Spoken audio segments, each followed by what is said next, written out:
میں نے تقریروں میں بارہا کہا اور بتایا ہے کہ امت محمدی کے لوگوں پر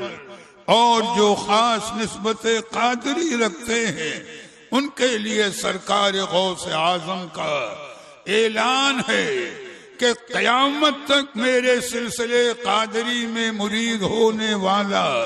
کوئی بھی فرد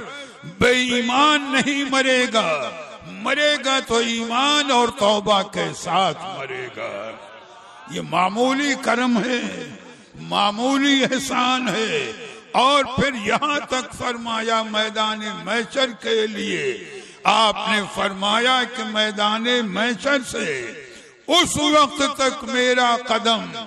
جانب جنت نہ اٹھے گا جب تک کہ اپنے قیامت تک کے